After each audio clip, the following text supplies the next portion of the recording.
Baik, sudah terlihat ya? Sudah, Bu.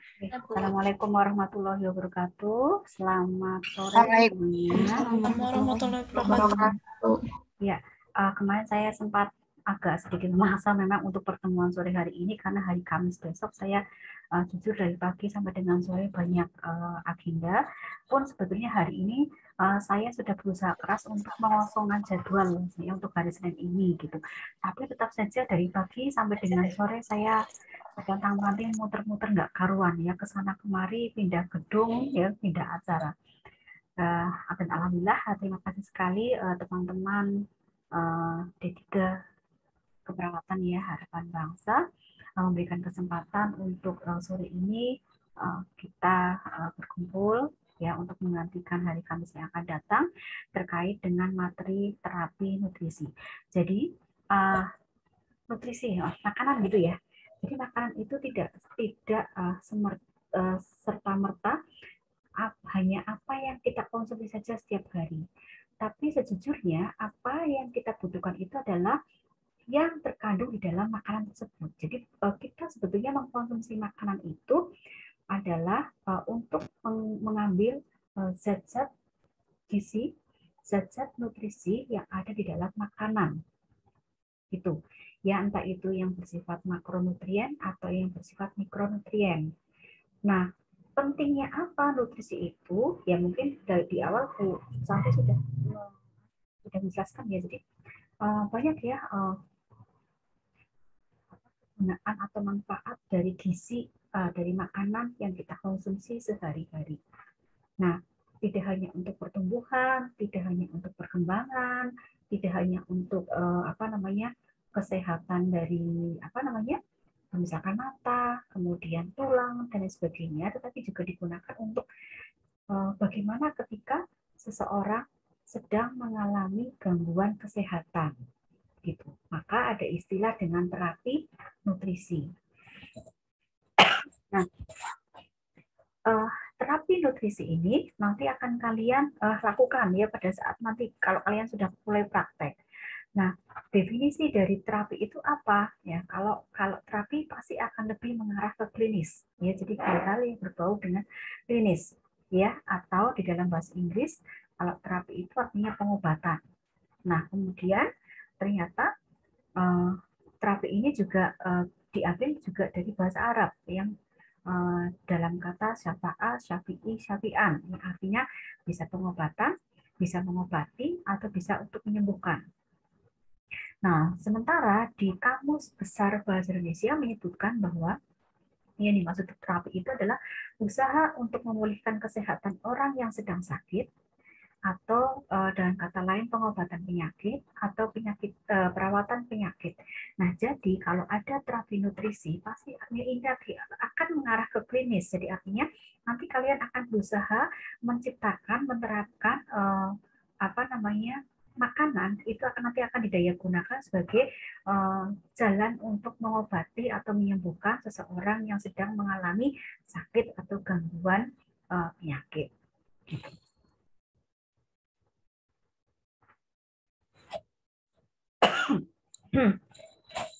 Nah, di awal mungkin yang penting ya, yang penting bahwa nanti makanan sebagai terapi ini ya memang untuk memperbaiki keadaan kesehatan atau tingkat kesehatan dari seorang yang sedang mengalami gangguan kesehatan ya.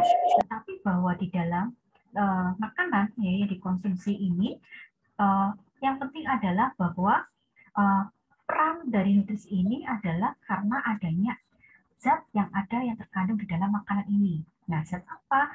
Zat yang mengandung kimiawi. Jadi di dalam makanan yang dikonsumsi itu ada yang namanya, jadi nutrisi atau makanan ini merupakan ikatan kimia yang diperlukan tubuh untuk melakukan fungsinya ya sebagai energi, sebagai pembangun atau mungkin pemelihara jaringan maupun mengatur proses-proses kehidupan. Artinya proses-proses organ ya yang ada di dalam organ tubuh. Jadi nanti ketika makanan ini berperan sebagai terapi ya, maka terapi nanti dalam hal ini ketika seorang pasien yang sedang sakit atau sedang mengalami gangguan penyakit mengkonsumsi makanan tersebut, nanti makanan ini peranannya adalah nanti untuk membangun energi. Jadi kalau yang tadinya orang lemas ya, ketika sakit itu kebanyakan lemas, tidak berdaya, maka dengan dia mengkonsumsi makanan ya secara teratur dengan melakukan diet atau pola makan yang seharusnya, dia nanti akan membentuk atau memperbaiki sebetulnya berapa kebutuhan energi hariannya, tercukupi atau tidak gitu ya. Jadi nanti kita bisa mengamati dari situ. Dan itulah nanti makanya nanti ada materi ya nanti berikutnya sebetulnya peran perawat ketika pasien diberikan terapi nutrisi ini. Nah, kenapa pada pasien terapi nutrisi ini hanya diberikan kepada pasien? Ya, karena yang namanya pasien, orang sakit pasti akan mengalami gangguan pemenuhan kebutuhan nutrisi. Ya, tadi misalkan lagi sakit, dia mungkin rasanya lemah, letih, lesu. Nah, apa yang terjadi? Dia kemungkinan akan berisiko mengalami malnutrisi, ya. Bisa dia nanti nafsu makannya menurun, ya, sehingga dia tidak lagi punya keinginan untuk makan, sehingga yang terjadi mungkin dia juga tidak atau mungkin malas mengkonsumsi minuman, sehingga kemudian hari dia akan mengalami dehidrasi. Gitu ya, tidak hanya malnutrisi tapi juga dehidrasi. Nah, kemudian bagaimana juga dengan peran-peran organ yang karena dia malnutrisi, karena dia dehidrasi, nah ini akan mengubah fungsi dari masing-masing organ tubuhnya, ya, terutama untuk yang berkenaan dengan pencernaan juga otomatis juga nanti akan rusak. Bagaimana dengan kerja jantung juga nanti akan rusak. Bagaimana dengan kerja dari peredaran darah nanti juga akan rusak dan seterusnya. Maka makanan ini nanti yang diberikan tentu saja yang dijadikan sebagai terapi ini kandungannya harus sesuai dengan kebutuhan ya. Jadi harus memiliki zat gizi yang lengkap, yang adekuat ya. Kemudian diharapkan makanan yang dikonsumsi itu adalah bebas dari racun atau zat toksin. Kemudian bisa gampang dan mudah diserap oleh tubuh sampai dengan sel-sel. Kemudian diharapkan juga tubuh bisa membangun ya, membangun sel-sel yang sehat serta jaringan-jaringan tubuh yang demikian juga. Nah, karena kondisi pasien ini sedang tidak bagus, ya, maka untuk pemberian nutrisi atau makanannya juga nanti akan berbeda dengan orang normal. Kalau kita normalnya ya pasti akan lewat oral, ya. Jadi, tetapi apakah orang sakit juga bisa pakai oral? Bisa. Ya, tidak selalu orang sakit ini nanti pada akhirnya dia tidak tadi itu katanya malas makan karena lagi lemah, lesu, letih, luwes dan sebagainya sehingga dia malas makan. Ya, tapi bukan berarti dia tidak bisa diberikan makanan ya sebagai terapi melalui oral atau lewat mulut gitu. Nah, jadi tergantung dari nanti tingkat keparahannya seperti apa, kemampuan dari saluran cerna pasien tersebut seperti apa. Nah, secara umum jenis terapi nutrisi itu ada 3, ya, oral feeding, ya, jadi artinya pemberian makannya normal ya lewat oral, lewat mulut. Kemudian ada yang disebut dengan enteral nutrition ya atau nutrisi enteral, atau ada lagi parenteral nutrition atau nutrisi renteral. Nah, dari masing-masing ini nanti tergantung ya tadi saya sebutkan ini tergantung dari derajat keparahan dari pasien seperti apa ya. Nah, kapan pasien memerlukan dukungan nutrisi sebagai terapi ya. Pertama adalah ketika pasien pra-bedah. Jadi ketika pasien sebelum dilakukan tindakan bedah atau tindakan operasi. Nah, apakah semuanya?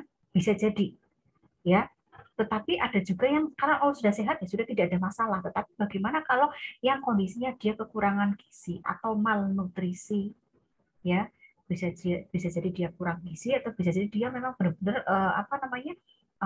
KEP gitu ya, sehingga mau nggak mau sebelum sebelum dia dilakukan tindakan pembedahan, dia harus diberikan makanan dulu sebagai terapi. Jadi sebelum atau prabedah ini dia harus diberikan terapi nutrisi. Kemudian pasien pasca bedah ya atau post operasi. Nah, ketika pasien setelah dioperasi, nah ada risiko untuk terjadinya komplikasi yang mungkin terjadi selama pembedahan. Gitu. Sehingga ada risiko ketika pasien ini nanti setelah pasca bedah ini nanti dia tidak diperbolehkan untuk mengkonsumsi makanan maupun minuman. Jadi tergantung nanti apakah nanti ada bedah tersebut, operasi tersebut, tapi akan ada imbasnya terhadap sistem pencernaannya gitu. Kemudian pasien penyakit pada traktus atau saluran gastrointestinal. Jadi apakah pada bagian ususnya atau pada bagian mulutnya atau pada tenggorokannya atau mungkin pada jejunum, ileum dan seterusnya. Nah, ini apakah mengalami infeksi atau mungkin gangguan-gangguan penyerta yang lain ya yang sehingga menyebabkan saluran infeksi ini mengalami kerusakan, maka ini perlu diberikan terapi nutrisi. Kemudian pada pasien mengalami sepsis, luka bakar, atau mungkin trauma-trauma yang termasuk golongan berat, ini perlu tindakan perawatan di ICU. Nah, maka pasien yang yang tinggalnya di bangsal ICU ini perlu diberikan terapi nutrisi. Kemudian pasien-pasien mengalami gangguan neurologis, gitu. Jadi bisa jadi karena dia kecelakaan sehingga dia tidak sadar, atau mungkin dia baru operasi karena diberikan untuk supaya dia tidak sadar itu ya. Jadi nanti nanti si pasien ini sebelum tingkat kesadarannya kembali pulih, maka dia akan diberikan terapi. Selama itu nanti dia tetap akan diberikan terapi nutrisi, karena meskipun dia tidak sadar bukan berarti dia tidak butuh makanan ya. Karena apa, di dalam tubuh kita ada jadi kenapa jantung bisa bergerak ya, kenapa mata bisa mengedip, bisa melihat, bisa melotot, kenapa tangan bisa menulis, bisa untuk menulis ya, kenapa mulut kita kok bisa untuk ngomong, bisa untuk nyerempeti orang. Maksud itu karena memang mereka itu sudah dari sananya memang fungsi dari untuk bekerja dalam tanda petik. Tetapi karena dia bekerja, maka mereka ya organ-organ yang ada di dalam tubuh kita yang tidak terlihat oleh kita, mungkin ya bahkan yang ada di dalam tubuh ya, itu memang juga membutuhkan makanan gitu ya. Jadi jangan salah, meskipun kita mungkin bilang bahwa oh saya perutnya saya masih nggak lapar, tapi jangan hiraukan itu ya. Jadi perlu pikirkan juga organ-organ kita apakah butuh atau tidak. Tetapi bahwa kebutuhan dari organ-organ tubuh kita untuk bekerja itu juga harus dipikirkan berapa besarnya dari kebutuhan total yang harusnya kita konsumsi setiap harinya gitu. Kemudian pasien kanker yang tidak dapat makan atau mungkin mengalami penurunan selera makan akibat tindakan radioterapi atau pemberian obat-obat sitotoksik. Jadi pasien-pasien yang mengidap kanker ya, kita tahu ada yang sampai dengan cuci darah seminggu sekian kali ya, dan nanti imbasnya adalah adanya perubahan secara fisik gitu ya. Nah, kemudian yang paling terlihat adalah ya ketika mungkin yang namanya kanker itu tidak serta-merta terlihat ya, akhirnya bahwa ketahuan bahwa oh si X ini dia mengalami kanker ya. Kanker itu nanti tahu ujuk-ujuk nanti kalau udah parah biasanya berkelihatan ya, atau dengan kesadaran pasien sendiri untuk memeriksakan kesehatan ke dokter ya. Kalau tidak seperti itu nanti tidak akan konangan. Konangannya apa sebetulnya, kita bisa mengetahuinya ya, bisa mengetahui ini kalau misalkan dilihat dari pola makannya, kemudian dilihat dari fisiknya. Kalau fisiknya dia udah makannya sedikit, kemudian fisiknya semakin mengecil, semakin kurus, ini perlu menjadi perhatian bagi kita. Gitu. Kita memang, kalau saya sendiri bukan dokter, tetapi ketika melihat ada teman teman dekat terutama, kemudian atau mungkin juga teman yang tidak dekat tapi kita sering ketemu, itu biasanya kita secara tidak sadar melihat bahwa loh, ini kok kalau semakin gede itu udah lumrah ya. Oh berarti dia subur. Oh dia mungkin konsumsi makannya jadi banyak karena duitnya banyak. Tetapi bagaimana dengan yang mengalami gejala-gejala seperti kanker atau tumor. Nah, ini yang kita perlu perhatikan ya. Saya pernah waktu itu tidak sengaja saya bilang gini sama teman saya waktu itu, Mbak, kok badanmu tambah kecil. Terus setiap kali saya perhatikan ya, setiap kali kita jalan kemana gitu, saya itu kalau pergi kemana sukanya jajan, sukanya makan gitu, makan makanan yang di situ yang paling spesial apa itu, selalu saya kejar. Kebetulan saya selalu teman saya ini pergi, saya sering diajak ya, kemudian saya itu kayak jadi tukang sampah dalam tanda petik. Jadi dia itu ya memang posturnya memang dikecil dari awal, memang badannya kecil, tapi yang saya pikirkan, ini orang makannya kok tambah sedikit. Jadi setiap kali makan bareng dengan saya selalu dapat lebihannya. Dia cuma makan sedikit, nanti sisanya Bu, kan gitu ya, ambil gitu ya, ambil habisin. Jadi saya seringnya pesannya udah saya pesan sendiri gitu ya, ini mau nggak mau saya harus makan 1/2 atau bahkan 1/3/4-nya karena sisa dari teman saya itu. Jadi secara umum ya, entah itu yang mengalami tumor, entah itu yang mengalami kanker, nanti dia akan mengalami penurunan selera makan, dan ini berimbas pada berat badan dia ya, akan semakin turun, dan fisiknya juga nanti akan semakin kurus. Nah, apalagi kalau sudah sampai tidak dapat makan, ini yang perlu diperhatikan, gitu ya. Hanya terjadi penurunan selera makan saja sudah menjadi prioritas kita untuk memberikan terapi nutrisi, apalagi yang sampai dengan tidak bisa makan, gitu. Ya, ini rata-rata terjadi pada pasien. Nah, sehingga dengan berbagai kondisi pasiennya seperti itu, maka diharapkan dengan pemberian nutrisi yang bersifat sebagai terapi ini, nanti para pasien itu akan dapat memperoleh asupan zat gizi secara optimal. Artinya yang tadinya misalkan dia tidak sampai dengan tidak memiliki selera makan, ya, maka ketika diberikan nutrisi sebagai terapi, nanti kebutuhan dari makro ya maupun dari mikronutriennya nanti akan balance gitu ya, artinya sesuai dengan kebutuhan hariannya. Kemudian nutrisi sebagai terapi ini juga setidaknya dapat memberikan kepuasan fisik dan juga kepuasan psikologis yang berhubungan dengan makan. Ketika seorang mengkonsumsi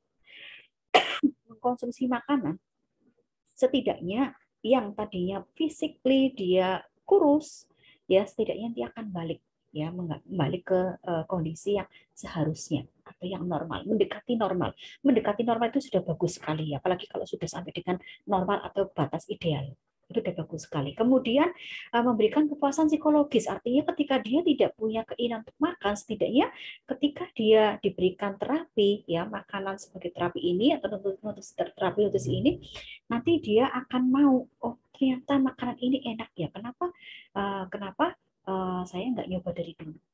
Nah, atau untuk meningkatkan selera makannya gitu ya. Jadi kalau misalkan ada beberapa anak yang mengalami gangguan penyakit tertentu sehingga dia, atau mungkin karena mengalami kebosanan makan dengan menu yang ada di rumah ya, sehingga ini adalah kesempatan kita ya sebagai tenaga kesehatan untuk membentuk pola makan yang lebih baik lagi dari sebelumnya. Dengan apa? Dengan cara memberikan makanan-makanan yang lebih. Jadi kita nanti sesuaikan dengan kondisi pertumbuhannya bagaimana, perkembangannya bagaimana, dan spesifikasi atau karakteristik dari masing-masing usia.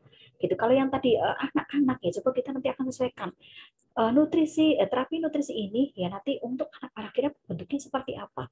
Kalau supaya anak bisa yang tadinya nggak suka sayuran, padahal kebutuhan apa namanya dari sakitnya itu karena harus meningkatkan jumlah sayuran, intake sayurannya atau intake vitamin maupun mineralnya bisa diperoleh dari sayuran maupun buah-buahan, maka kita harus bisa mampu mengelola. Apakah kita berikan buah-buahan?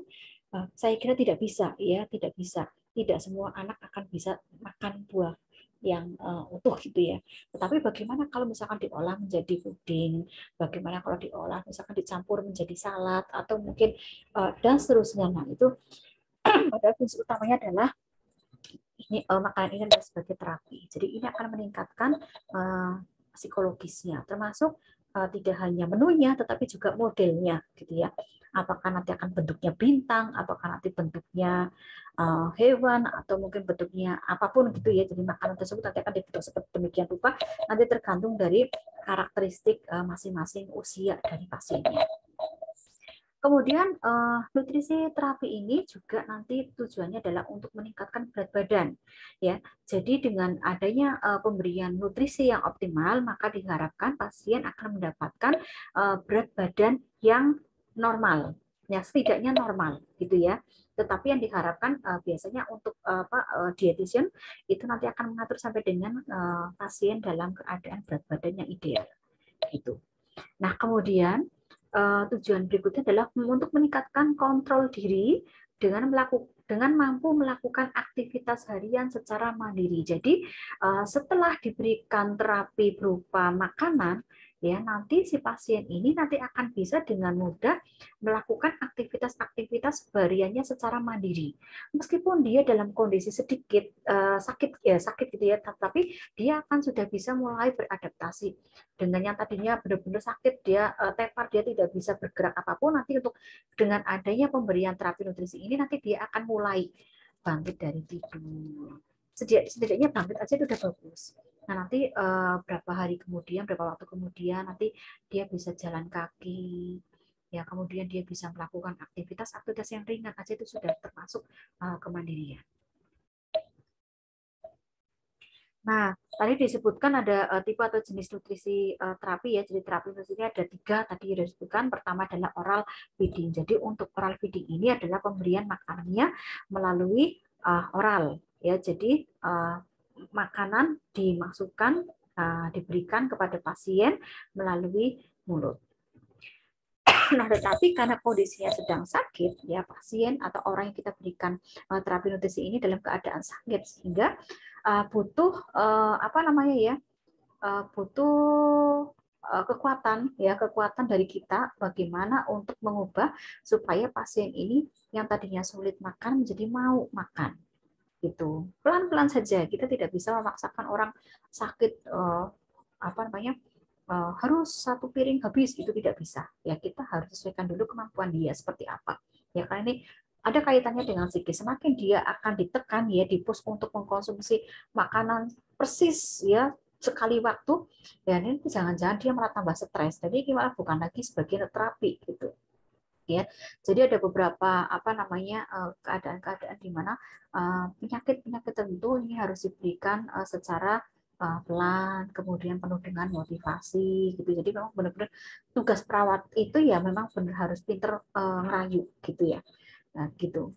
Terutama ngerayunya bukan ngerayu itu. Ya, sebenarnya nanti kalian akan serta-merta ya pada saat kalian akan tahu bagaimana cara, tidak hanya cara ngerayu makanan ya pasien supaya mau makan, tetapi juga bagaimana supaya terutama nanti besok kalau kalian ngerasain apa ya ujian apa saya istilahnya apa ya kalau di D3 keperawatan itu nanti ada ujian di mana kalian akan memberikan tindakan keperawatan gitu, tetapi misalkan pada bayi nih, pada anak balita, biar ketika balita ini yang akan diberikan tindakan keperawatan itu anteng, mau mengikuti apa yang menjadi advice kita gitu, itu semakin kita akan bisa mengontrol si balita itu, akan semakin memudahkan kita melakukan tindakan perawatan, dan otomatis nilai kita ya pada saat tindakan keperawatan akan menjadi lebih tinggi lagi. Jadi dan itu butuh kita apa ya, komunikasi gitu ya. Jadi komunikasi supaya bagaimana si pasien ini nurut dengan apa yang sebetulnya kita butuhkan gitu untuk menangani si pasien tersebut. Nah, kemudian apakah perawat hanya sekedar bisa merayu saja, artinya memberikan motivasi dalam hal ini kaitannya untuk pemberian nutrisi sebagai terapi, ya ini tidak hanya rayuan ya, tidak hanya motivasi, tetapi dilihat ya sebetulnya pasien ini suka makanan apa gitu ya. Nah makanya pada awal ketika pasien datang ke rumah sakit atau berkunjung ke klinik, kemudian harus mengalami rawat inap, maka tugas kalian adalah membuat asesmen. Ya, asesmennya kan meliputi dari kalau yang keperawatan secara umum ya nanti physically misalkan antropometri, berat badannya, tinggi badannya, kemudian kondisi secara umum tekanan darahnya berapa, ya kemudian apalagi misalkan kalau misalkan mengambil dari data laboratorium, HB dan seterusnya ya. Nah, termasuk juga nanti kalian juga bertugas adalah untuk merecall. Jadi recall yang biasa digunakan oleh perawat itu di awal ya itu adalah sekitar 2 hari sebelum pasien datang atau masuk ke rumah sakit. 2 hari yang lalu, selama 2 hari itu ya kalian berusaha mengakses ya makanan apa saja ya nanti akan menjadi panduan kita untuk mengelola ya terapi nutrisi pada pasien tersebut. Ya jadi sebetulnya kondisi kenapa pasien mengalami penyakit ini ya itu bisa dilihat dari pola konsumsi makanan hariannya. Apakah dia tercukupi kebutuhan mineralnya? Kira-kira mineral apa yang tercukupi, mana yang tidak? Kemudian kalau vitamin juga demikian, apalagi yang bersifat makronutrien. Nah, kemudian makan yang disukai klien itu seperti apa? Itu perlu di recall ya. Jadi perlu berusaha dia sebetulnya digali gitu ya makanan yang disukai apa saja. Kemudian